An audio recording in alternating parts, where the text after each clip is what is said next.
se prépare ci ginnaaw pour ñu waxtaane lépp lu jëm ci wàllu tàggat yaram am nañu itam invité boo xamee ni dina ñëw ñu waxtaane sport ak étude ndaxte loolu dafa am solo di jàng ba noppi di pratiquer sport dafay permettre boo demee ba nekk ci professionnel nga xam naka ngay toppatoowee sa bopp loolu dama bëggoon ñu ñëw ci léegi parce que bëri na ci ay sportifs yu mag yoo xamante ni ñoom sport ak étude bi nga xam ni def nañu ko moo leen permettre ñu mën a évoluer comme il faut ci sport bi nga xam ne ni ñoo koy def moo tax dinañu recevoir kii di Mohamed Niang directeur exécutif bu SAID académie bu nekk ca Thiès bëri na ci ay sportifs surtout ay basketteurs yu évoluer sur la scène internationale ñu jaar ci foofu alors dinañu waxtaan ci ab daje boo xamante ni dañu koy amal le 18 jëm ci wàllu leadership ak ndaw ñi à travers le sport je pense que def naa présentation bi comme il faut Ndiaye Mokal Ndiaye Pobar waaw mais tey sa kanam gi Pape Cheikh tey. sama kanam gi sa yoon nekku ci. sa invité moom a gën a njool. waaw. tey sa kanam gi. kanam nga dem ba ci njool. tey wax loolu. sa invité mu ngi nii njool kenn mënu koo film. kii moo la mën de. mënu nga kii mu tal. kii xam nga ni su ma ko soogee dina am problème de. kii xam ngeen ni maa ko mën de. acca wuy ma wane ko fépp bul wane ci kaw rek. wuy ma tonton mag jëlal ma ci suuf ba ci kaw nga xool. dina mel ni David ak Goliath. lu leer laa la wax. dafa am fit nag. maa ko dafa am fit de. xoolal lii. dafa am fit de. caabi moo doole. te man dama def sport ak étude ah ouais ah non su ma ñëwee kii dama koy gaañ non kii dama koy gaañ. attention Mohamed Niang bienvenue on est très content de vous avoir parmi suñu ay invité tey ci suba gi Mamadou Ndiaye grâce à toi. Donc nous parlons sport ak étude d'abord j'aimerais que nga présenter ñu Sidi Sall moom c'est un basketteur sénégalais. bu nekk. dëkk ba Bolivie la nekk actuellement fa la def pour man Bolivie amul Sénégal. Sénégalais ngi fépp Pape Cheikh. Sénégalais ngi fépp. waaw Mohamed kii di. oui day mujjee wax voilà. te taal ma ventilateur bi ma seet tuuti te ngeen bàyyi sama kanam gi tey damaa yeewoo màgget. moom gis nga noonu de moom laa wax sa kanam gi tey kay da nga yeewoo màgget moom. màgget. c'est à cause de Mado quoi. moom moo maquillé wul comme il faut. Mado tey moom fay. Bon oui donc ñu dem Bolivie. Pour parler de Sidi Sall. Sidi Sall il est en train de faire un tabac extra. biir Bolivie. oui moom nga xamante ni mooy Sidi Sall ki nga xamante ni ñu ngi ko formé ci académie SID. nekk fële ci Thiès. moom nag avant mu dem Bolivie jaar na fële ci États-Unis Memphis daal di jaar tamit Afrique du Sud. delluwaat États-Unis mi ngi Bolivie actuellement mais dafa jeexal contrat am dafay delluwaat États-Unis fële ci Memphis ñu déglu élément bi te ñëw.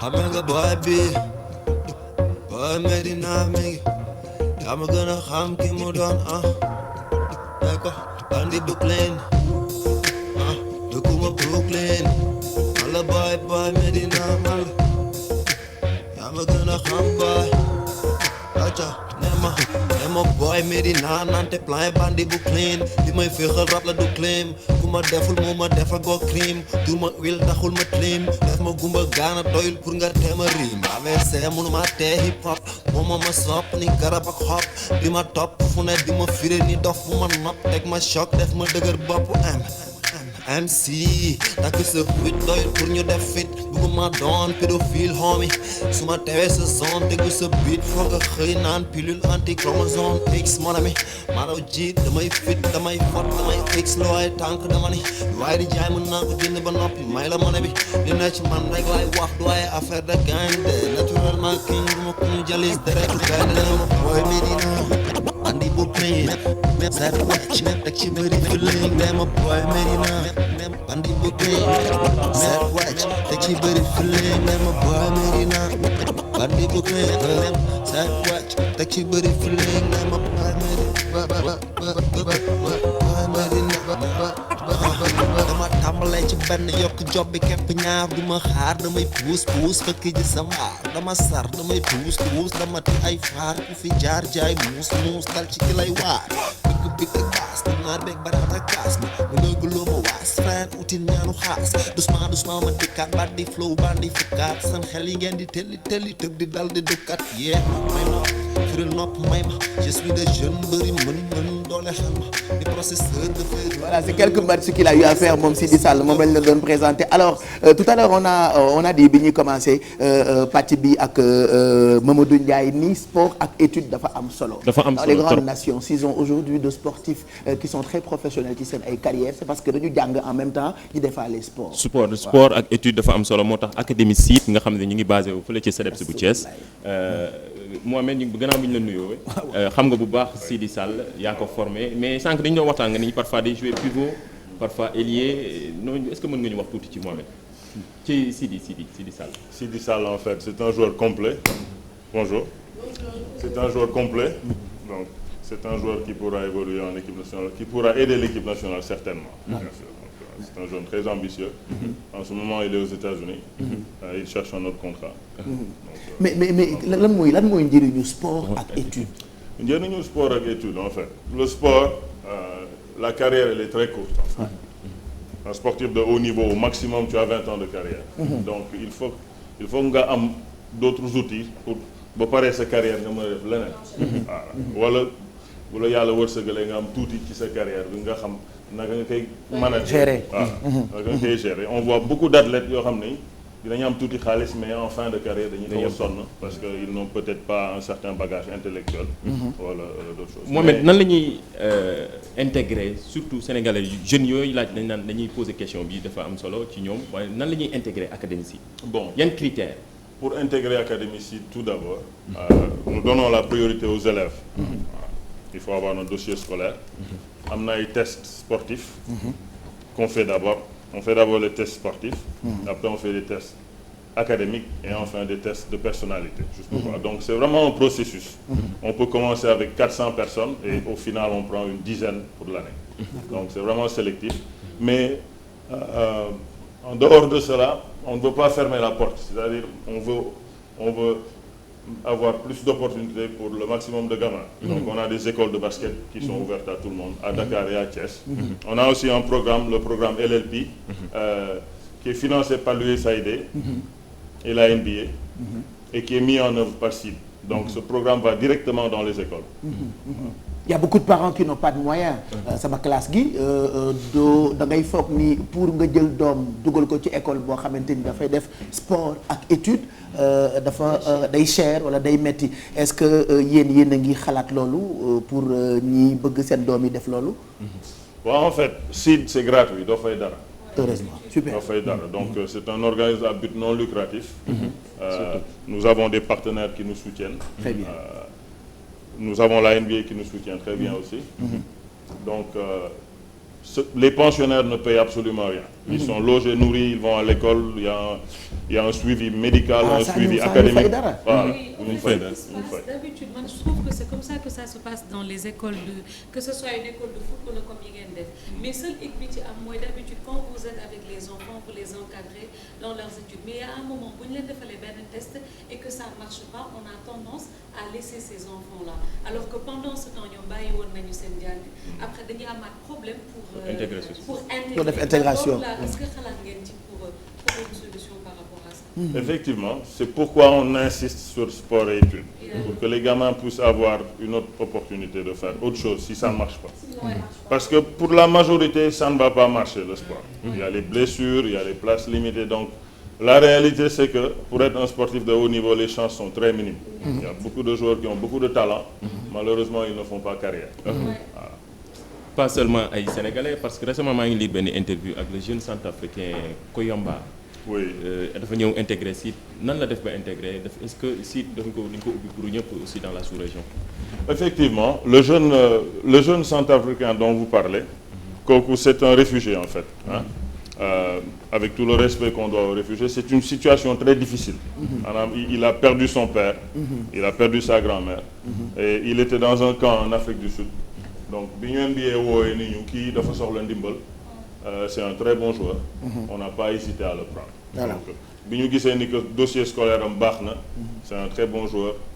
Il a certaines prédispositions ñu invité ko mu ñëw donc depuis 4 semaines mi ngi au lycée Malick Sy de Thiès. Et il est logé et nourri au CNEPS. Très bien. Il est encadré tout comme les autres jeunes. Voilà. Est-ce que am ngeen collaboration relation ak waa NBA parce que je pense que africain buy basket ay sa rêve mooy dem jouer di NBA yoo xamante ne xale yi bu ñu fi jógee war nañ mun dem defi test pour avoir plus de chance pour jouer foofu. Avec la NBA, on a une relation très spéciale avec NBA parce que SID, le fondateur de SID, Amadou Gallo Fall, moom mooy le vice-président de la NBA en ce moment, managing directeur NBA Afrique. Okay. Donc entre NBA et SID, c'est vraiment des relations très étroites. Et la NBA nous soutient. Nous avons eu à produire quelques joueurs NBA, Saher Sène, Gorgui Sy Dieng. Mais nous mettons l'aspect sur l'éducation. Donc même la NBA, leur discours, c'est vraiment mettre en avant le leadership, la citoyenneté pour former des jeunes, pas seulement former des basketteurs. Oui, former des jeunes, c'est exact, c'est bien. Surtout à l'image de Cheikh Tidiane Sy, nga xam dafa bokk ci yàlla. Est-ce que mën nga revenir wane carrément ni actuellement du rek da ngeen di former surtout ay sportifs. Parfois da ngeen di former aussi ay leadership. Effectivement, yaa ngi wax le programme YALI, qui est un programme de l'USAID encore, un programme du président Obama. Donc il y a certains jeunes comme Sobel Aziz Ngom de Social Change Factor et Cheikh Tidiane Sy. Donc c'est vraiment des références pour la jeunesse aussi. Avoir des modèles comme ça pour la jeunesse. Donc Cheikh Tidiane Sy, c'est le premier à être sorti de SID avec son bac. C'est bien, ça. Voilà, donc SID actuellement mu ngi nekk Thiès pour permettre aux Sénégalais de mieux comprendre taxawaayu SID Academy da ngeen di organiser rencontre le 18 décembre. Voilà. Je pense que nit ñi bu ñu ca demee dinañu comprendre bu baax ça leur permettra peut-être de dugal foofu noonu ay xale naka la nar a demee le 18 fan la rencontre bi di amee. Le 18 décembre am na benn rencontre. Hôtel Radisson Blu. Ok. benn forum la pour le secteur privé. D'accord. Donc dañu invité ay compagnie pour ñu ñëw pour ñu waxtaan ak ñun. naka la ñu mun a gën a jàppale xale yi. Donc bu ñu ñëwee ci secteur privé forum du secteur privé boobu. Encore une fois programme LLP bi. C'est un programme de l'USAID et de la NBA. Donc ñoom dañu bëgg a présenter yan plateforme la compagnie am pour mën a gën a jàpp ci développement bi. Voilà. Donc le programme LLP. bi ñu taxawal programme boobu c'est dans les écoles. Donc dañu bëgg a présenter lan mooy programme LLP. wan programme LLP la population générale. wan programme LLP compagnie. inviter leen ñu rejoindre programme bi pour aider le programme à s'étendre partout dans le Sénégal. Voilà, donc le 18 Radisson, le matin ci suba bi lay de 9h à 13h. 9h ba 13h. Voilà, 9h mais ba 13h. on est très content en tout cas ñu ngi leen di gërëm pour li ngeen di def pour xale yi SID Academy je pense que mu ngi nekk Thiès c'est ça. mi ngi nekk Thiès Très bien. effectivement. Depuis quand la nekk Thiès. Depuis 2002 c'est au CNEPS de Thiès. Ok, Voilà, ok. nous avons notre campus foofu suñu campus foofu la nekk. Très bien. Au-delà forum bi dina am beneen spectacle sportif. Après forum bi bon c'est purement business. Mais le samedi il y a des activités pour toute la population. D'accord. Donc nous invitons tout le monde au stade de Marius Ndiaye. Ok. Il y aura 4 matchs foofu. Samedi 19 hein. Samedi 19. Inch'Allah. 2 matchs pour les jeunes des écoles LLP. 2 matchs U18 match élite. À côté de cela il y aura beaucoup d'animation. am na benn mascotte d'une équipe NBA buy ñëw. Très bien. am na aussi Modou Fall environnementaliste activiste juste pour donner le message de citoyenneté aussi. Parler aux jeunes. On est dans le contexte de COP 21 où on parle d'environnement ak yooyu yëpp. Donc ñu waxtaan ak xale yi woon leen ni que environnement bi ñoo ko moom dëkk bi ñoo ko moom. Mais ça va être une fête le basket. Donc na ñëpp ñëw. Pape Cheikh sax mun nga ñëw ñu abal la benn balle nga sànni. Est-ce que xam nga ni ndeysaan dama gën man basketteur bu mag laa. Je te jure ah billahi barki yàlla. C'est dommage gëmuñu ma voilà barki. Moi j'étais meneur de jeu. Ban équipe non ban équipe. Et si vous voulez moi j'appelle mon père et vous savez comment on m'appelait? Vous savez comment on m'appelait? Pocho. On m'appelait Pocho. Bon da ngeen bëgg a xam ndax dëgg loolu du dëgg. Samedi rendez-vous Marius Ndiaye je serai à partir. Merci beaucoup Mohamed Niang ñu ngi lay gërëm bu baax directeur exécutif bu SID Academy nekk Thiès donc rendez-vous le 18 ak le 19 stadium Marius Ndiaye pour yu am solo yooyu nga xamante ni yéen a ngi koy def Mamadou Ndiaye yow tam ñu ngi lay gërëm bu baax on te retrouve sur Facebook. Ouais. Merci.